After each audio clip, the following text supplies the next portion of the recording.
Right, welcome to Now This Is Podcasting. I'm Connor, and I'm here as always with Calvin. Hello. And we are talking about Fresh today. This was another suggestion by Steve. He suggested I Am Sam not too long ago, so hopefully it's another banger. Yeah, I'm trying to replicate the success of a video being stuck on repeat somewhere. I don't know. The internet metaverse. We don't get a lot of views, but that one has done so well, and it's like it wasn't very popular when it came out. It's not very popular now, so I have no idea why it's gotten so much interest. But Fresh, Calvin, do you want to give us like a brief synopsis of it? It's an allegorical story of millennial women dating that turns into a locked in a basement horror movie. And yeah, I mean, it's both of those things. It's one of those things at the beginning, and then another of those things at the end. And for me, they don't go together, but I think that's why we're here. I think that's why this is going to be interesting to talk about. Right. I think when I went into it, my thought was this is going to be like a body mutilation, like body horror, like Saw or Hostel or was it like Human Centipede? And it ends up not being that. It really, like I said, like you said, it's like really kind of angsty millennial dating and how awkward and weird it can be. Like there's a part where she's met this guy, but he doesn't have an Instagram or anything.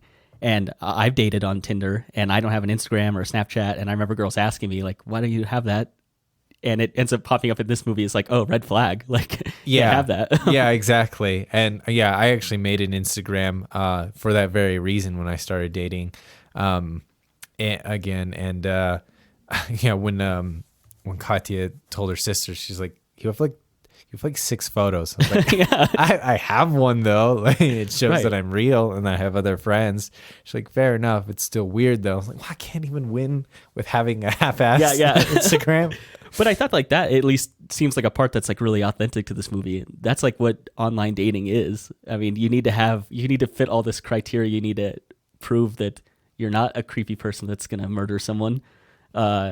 And you do that by having these different social media platforms. Yeah. And if you don't, it's like, it's a red flag. I think it's silly that it ends up being a self-fulfilling prophecy, though, you know, like that it's an actual red flag that it doesn't have an Instagram. Not the fact that there's a whole host of other factors that go into personality that would make someone an actual terrible person to date. You know, like the fact that they cut people up and eat their flesh. I don't think that you can get that idea from whether or not someone has an Instagram or not. I agree. So this was directed by Mimi Cave. This is her first theatrical film. It was released on Hulu, so this doesn't have like a box office or anything like that. It had a budget of 15 to 20 million. It was written by Lauryn Kahn. She did this movie Ibiza on Netflix. That was like the last thing that she was credited as writing. And it's an hour and 54 minutes long. I feel like you could have hacked this movie up a little bit and made it shorter because it's not a lot to it. Especially when you get into what I think we'll talk about is like the second half of the movie, which is like after 30 minutes, and it becomes very tropey. And it's like, we already know this story. You could probably cut it down a little bit. Yeah, I think that's the main thing I want to talk about is the structure of this film is very strange.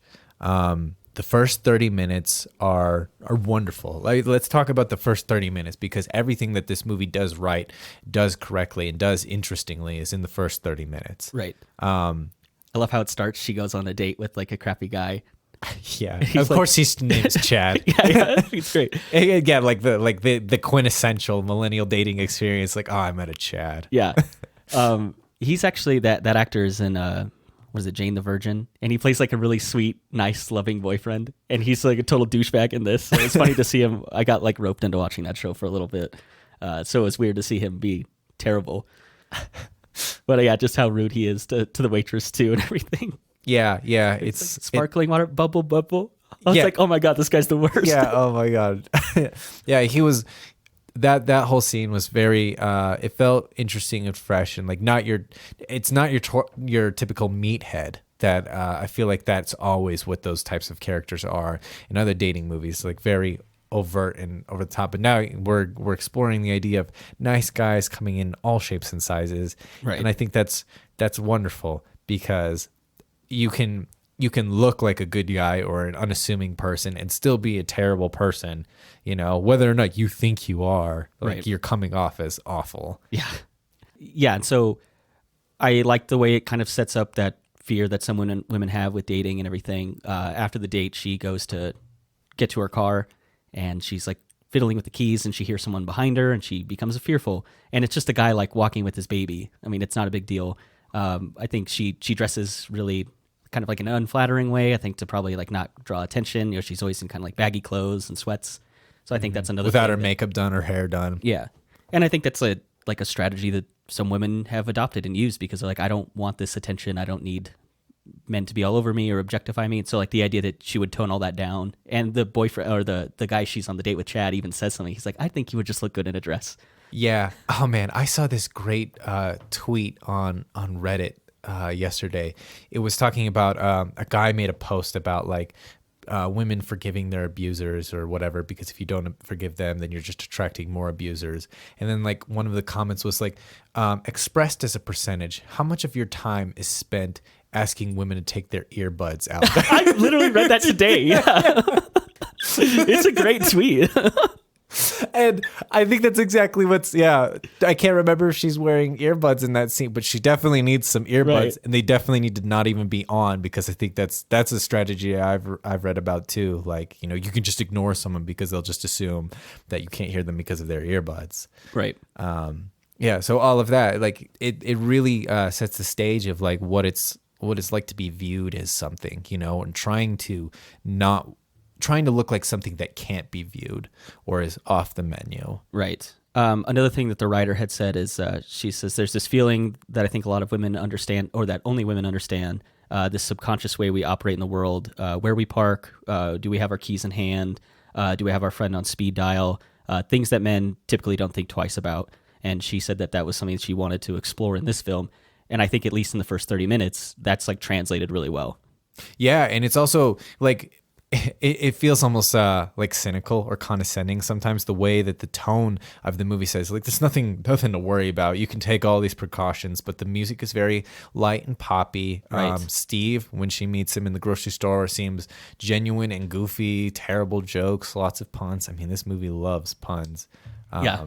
You know, when she's standing there and she meets him, there's a sign above her that says fresh meat. Yeah. In the grocery store. Which is weird because they're in the vegetable section. Yeah, it doesn't make any sense. Yeah, he seems like a fun guy. You know, he's Noah mentions to her friend Molly later. She's like, I didn't think people met each other in real life anymore. And, yeah, and it seems like what Katya said it the other day when we were talking about this film. She's like, yeah, it's a real meet cute. yeah, exactly. So I like the way that it's kind of throws a wrench in that whole millennial dating, where it's like, oh, like I actually met an interesting person in person. I didn't have to go through all the other kind of like hoops of social media to get to a date. Yeah, but at the same time, there do seem to be signs of like darkness or an evil presence, like that is assumed of all men. And that's just the mind of like what a millennial woman would think, or like, I mean, any woman really, I think. Like, we say this as millennial because it's happening now, but I'm sure any woman has gone through these same ideas of walking through a city or a grocery store late at night by themselves. And there's that one shot of the guy in the dairy section who's just opened up the milk and started drinking from it. Yeah. And I think it fits thematically as a symbol of I can take whatever I want, I consume whatever I want, whenever I want, and you're on the menu whenever I say you can be. Mm-hmm. And you don't have to go through the proper channels. And I think that's why that behavior is so creepy in this movie, is because that's an overt metaphor, is this idea of food and consumption against someone's will. Yeah. So now they've gone on their date. This is like some of the camera work that like I don't like in this movie, because I think it's actually filmed really well. It has like some really interesting shots, some cool use of mirrors and everything like that. I hate people eating and talking and the camera is like right on their mouth and nose. Yeah. It's just always bothered me. I know it's a way to like convey intimacy and I think it can work. It's just like a personal thing for me. Were there any other shots and stuff that like you liked, like I guess going into like the first half of this movie? Yeah, I loved that shot. I loved, again, it was another repeated motif of that idea of eating, and what just that simple act of between two people can mean at different points. So here, like, it's expressing connection and a shared experience, which is then repeated, but later on in the movie when they're actually eating someone, they're actually eating human flesh. And that takes on such a darker tone because we are sharing in this experience here, but it's a completely different thing. Like all of the tensions between this relationship have changed, and we don't really know where the movie is going to go or what the story is going to do from here, because we understand what it's like to share a meal with someone, but we don't understand what it's like to share a meal with a captor who is a cannibal. Right. Those are two major things that you just kind of sit there and like, wow, this is a really novel idea. Mm-hmm. I think another shot I liked is the Noah in the shower after they've slept together. And I think it's just really supposed to like drive home the idea of flesh and this meat. And that's really what she ends up being for him. Mm-hmm. I think there's some like genuine parts to their relationship. Like I think even after he's captured her, like he still cares about her, but he also is going to do this thing that he always does, seduce women or capture women and then carve them up. But it feels like it's still like a genuine part to his character. Like he did care. But I like the shot of her in the shower, and it's like kind of just setting up like this is like his real goal is to like get this meat, Yeah, and I don't think he really does care about her. I just think he sees her as something to be attained, and he thinks that she's really attractive or really cool, and it's like, yeah, this is mine now. It's a possession. I do think though that the first 30 minutes are wonderful. They feel like a really, really fun couple. I feel like that was a really good rom-com. Yeah, I saw your note about that, and I was like, I couldn't agree more. It does. It feels like it's going to set up like a really like nice, cute love story. Yeah, and a really good one. Like I feel like most rom-coms don't set up the connection between characters as well as you were set up here, which is weird because it was all for the pretense of horror. Right. So about 32 minutes into this movie is where they are going on a weekend getaway, and Steve has drugged Noah's drink, and she knocks out, and that's when the credits start.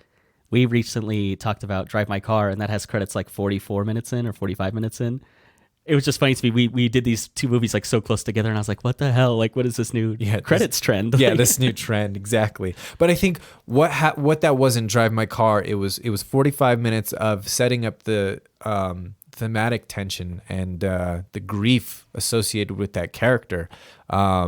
Whereas here, I feel like now it's stating this is where the story begins, and this is the point of what we're trying to say, which is so sad because the last hour and 15 minutes, right? It's an hour and 45. Yeah, like hour 50, something like that. Yeah, the last hour 35 minutes are significantly worse in terms of their novelty. Yeah, no, that's when it becomes very tropey horror.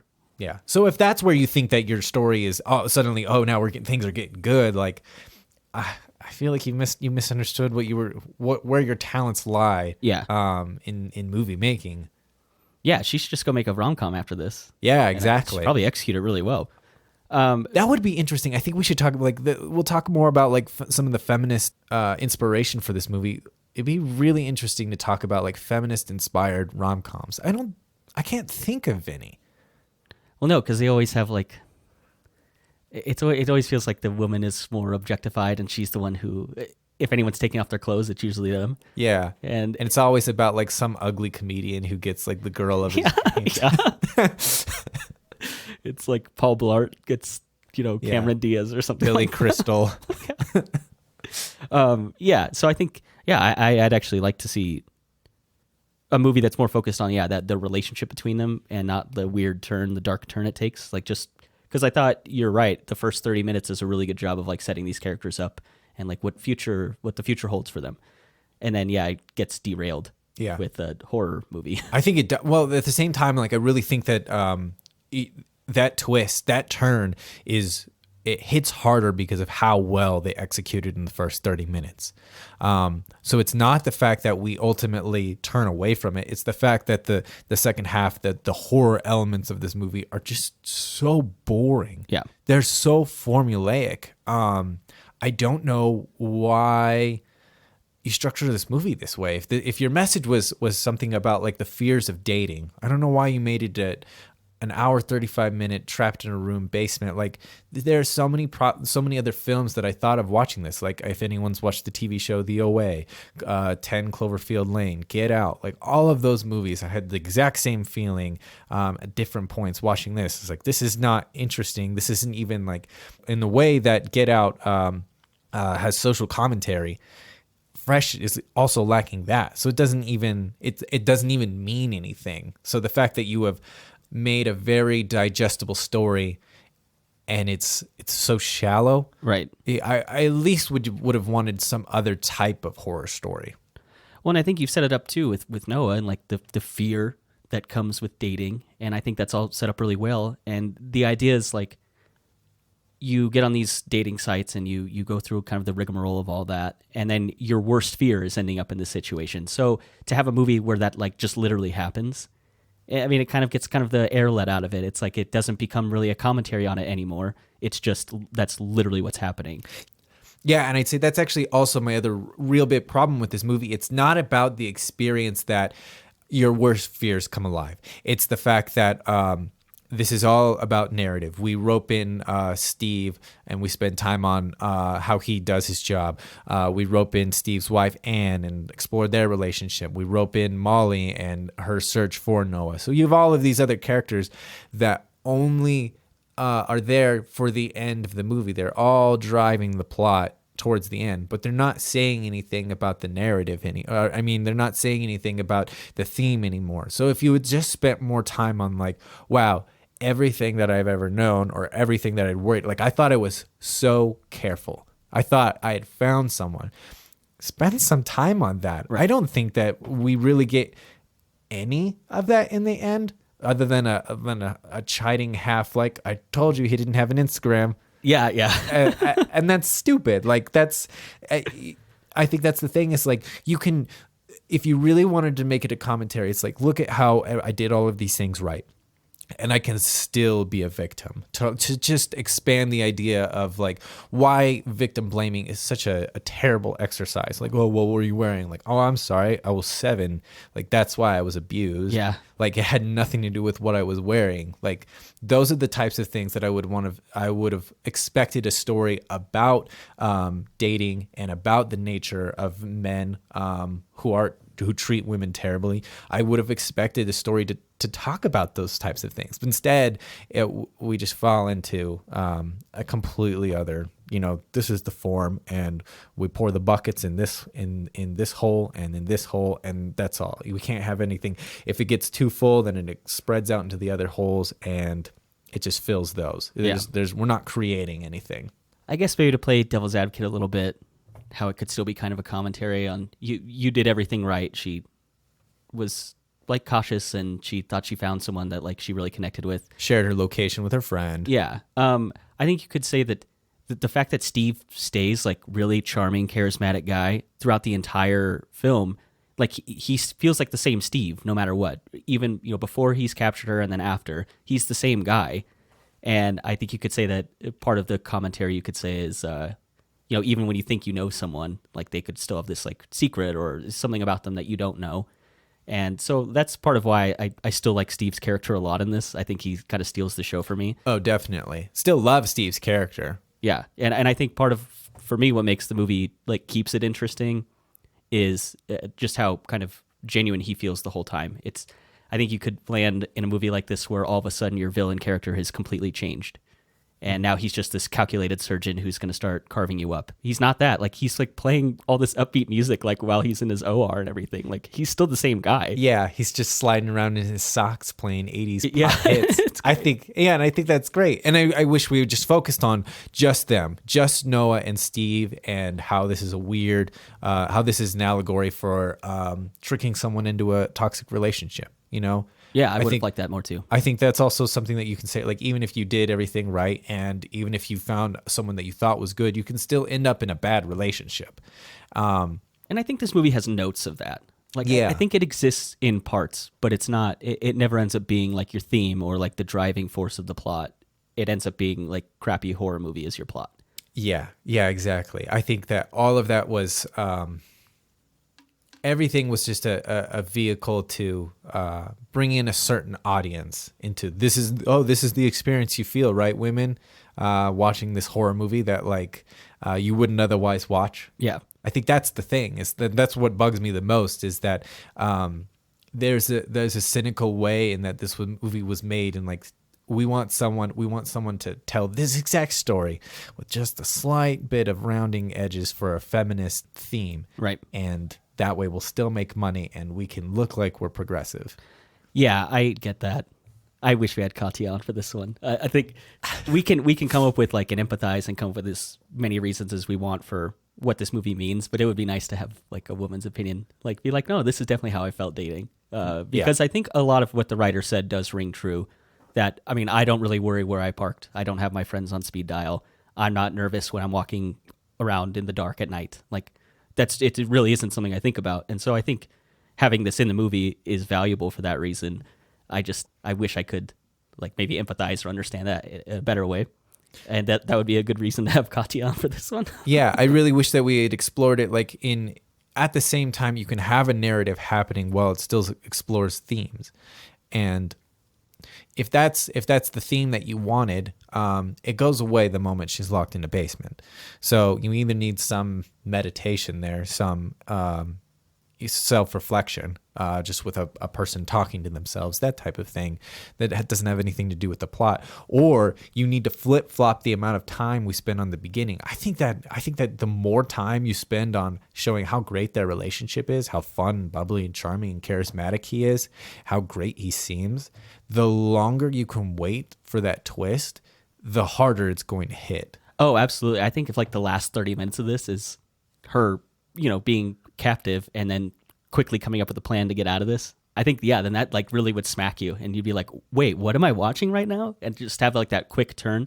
I think you're right. If you change the structure, the time spent on each one and flop them, make it an hour and 15 of happy relationship, and then then it makes the impact of the reveal of who Steve really is. It makes it a much like bigger impact. Mm-hmm.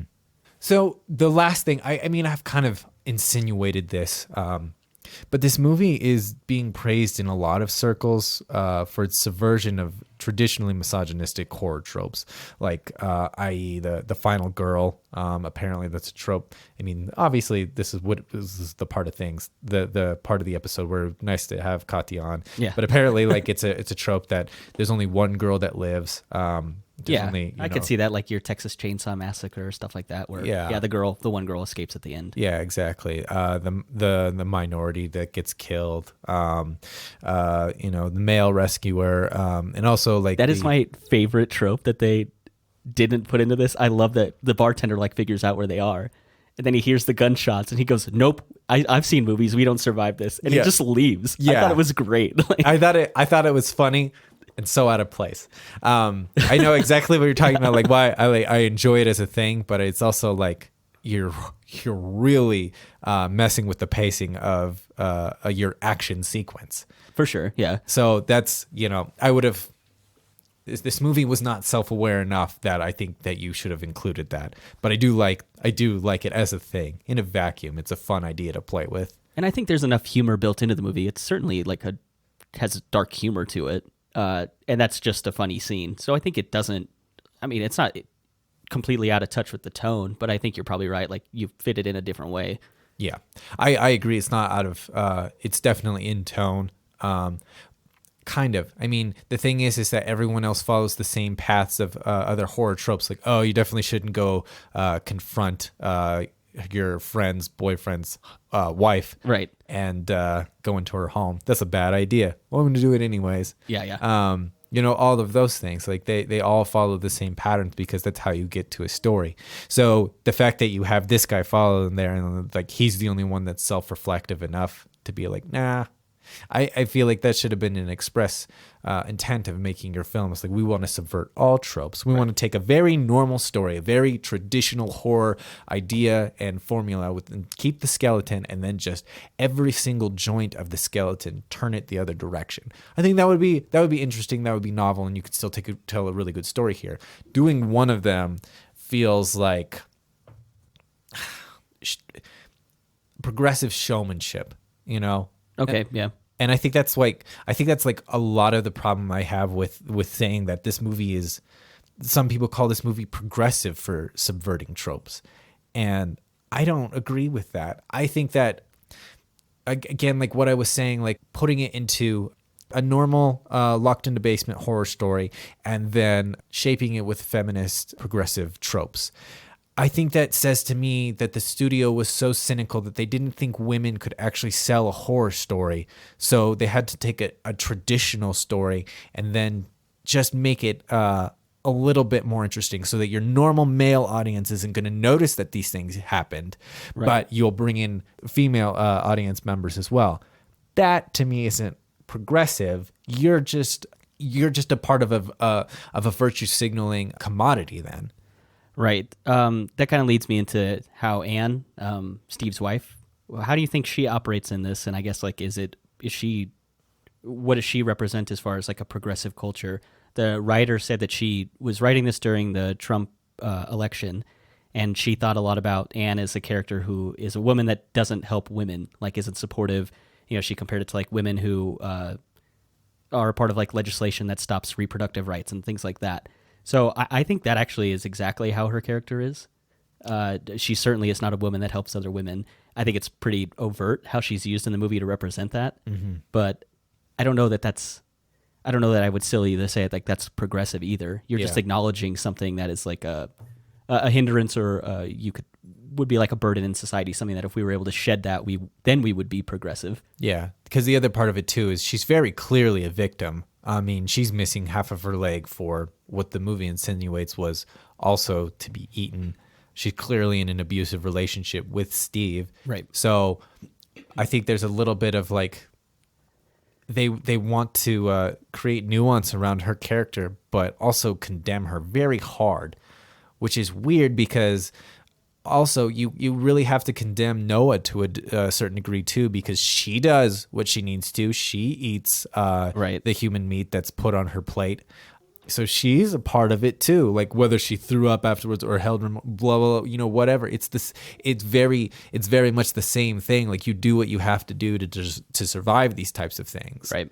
So that's really my problem with like when you say, if you had just made Anne like, because we don't need it to reflect real life. There are plenty of women that are also in very similar situations that are making these decisions about fighting against women's reproductive health for the same reason. Like they've just been brainwashed or they've just been told women are a certain way and they don't want other women to have rights that they didn't have. Like that's totally a thing that exists in real life. That's just not the nuance you need to tell in a story like this. If you want to create characters like that, you need to really condemn the action and you can't create a person out of it. I think Anne is one of the few people that is a person with, I'm not sure how I feel about you because clearly you're in a bad situation, but you're making bad decisions. So I don't love it. I don't think she's as much a victim as the movie makes it out to be, or is like what you've said, because she's missing the leg. So my assumption is that she was like an early victim, and for whatever reason they got along well, so he didn't follow through with like butchering her all the way. They end up getting married because I think they get along on some level, and they're both into what's going on.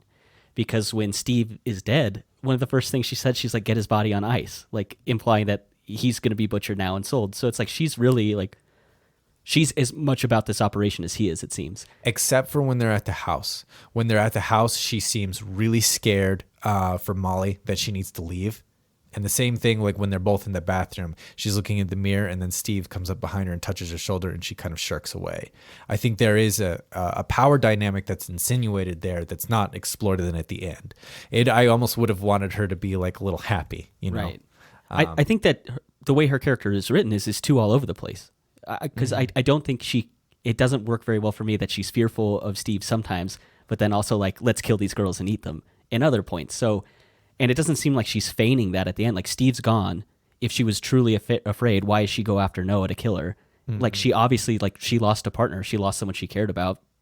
This like business they have is going to be affected. So that's what I think is, it's too, that character is real cattywampus. It's like, I don't really get when she's afraid. Is she actually on board with this? It just feels too all over the place for a character that I think is like pretty pivotal to like kind of tie in the end. Yeah, to tie in, like, if you wanted to keep this through line of symbols and themes, then she cannot have the nuance that she does because it says too many things. Yeah. I think if you wanted to create a really interesting picture about the dynamics that do happen around these things, then totally. But you can't have a horror movie that's so formulaic then its only point is to tell this story. Right. You know?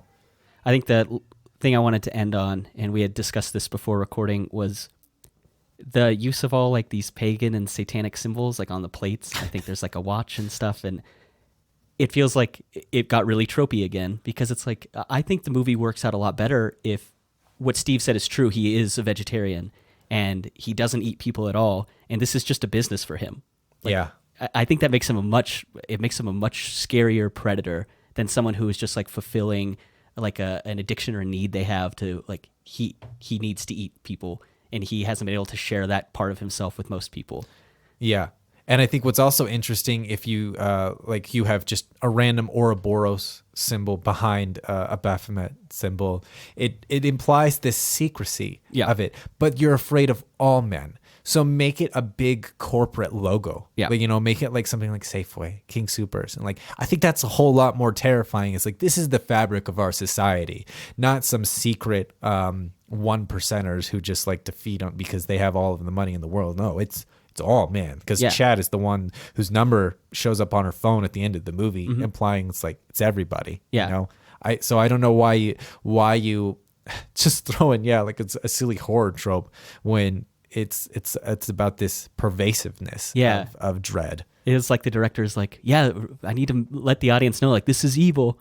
Eating people's evil. You can tell because of the goat head. Like, I think it's stupid. It didn't need to be in the movie, and I like the idea of it just being like, it's just an income for him. Yeah. And that makes him so much scarier. The one thing I wish that they had explored even a little bit more, I know it's insinuated pretty heavily, but the fact that Noah eats some of Molly, I wish that we really explored that shame of Noah doing that.